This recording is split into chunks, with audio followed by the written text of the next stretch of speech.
جس نے میرے ولی کے ساتھ دشمنی کی، اللہ کہتا ہے جس نے میرے دوست اور جس نے اللہ والے کے ساتھ دشمنی لی، جس نے حق کے راستے پہ چلنے والے اللہ کے ولی کے ساتھ دشمنی لی، اللہ جنگوں کا اعلان کرتا ہے آسمانوں سے اس کے خلاف۔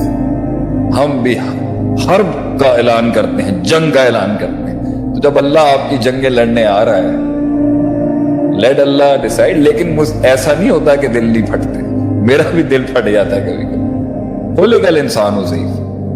لیکن رب جو جیت لا کے دیتا ہے نا، اور رب جو جواب رقم کراتا ہے، وہ ایسا رقم کراتا ہے کہ نسلیں یاد رکھتی ہیں اگلوں کی کہ مکے سے کبھی کوئی شخص آیا تھا۔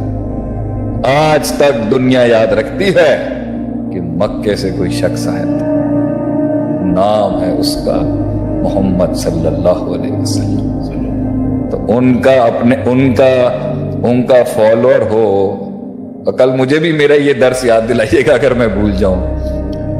بار یہی ہے، بار جو انہوں نے سیٹ کی وہ یہی ہے کہ جواب نہ دیں۔ اور آخری بات عدیل بھائی، جب جواب دینا تو پھر جنگ بدر جیسا جواب دیں۔ یاد رکھے صدیاں کے جواب دیا آپ۔ جب آپ کو لوگ مارتے ہیں نا، جب آپ کے ساتھ زیادتیاں ہوتی ہیں، جب آپ خود غلطیاں کر رہے، یہ دل بڑا ہی، لوگ کہتے ہیں نا دل بڑا کریں، دل بڑا ہو ہی جاتا ہے۔ دل بڑا ہو ہی تب جاتا ہے جب آپ برداشت کر رہے ہوتے ہیں۔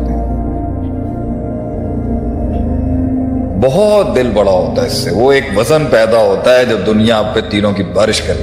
اچھا سوال آتا ہے، جگر کا درجہ کس طرح بڑھا بھائی؟ سن لو جواب کیا کہہ رہے ہیں۔ جگر کا سائز تبھی بڑا ہوگا، وہ جگر جو ہماری تقریروں میں آیا ہے، جتنا آپ تیروں کی ہٹ لیتے رہیں گے تو وہ تیر آپ کے جسم کو تو نقصان دے رہا ہو، مگر سینے کا سائز بڑھا رہا ہوگا۔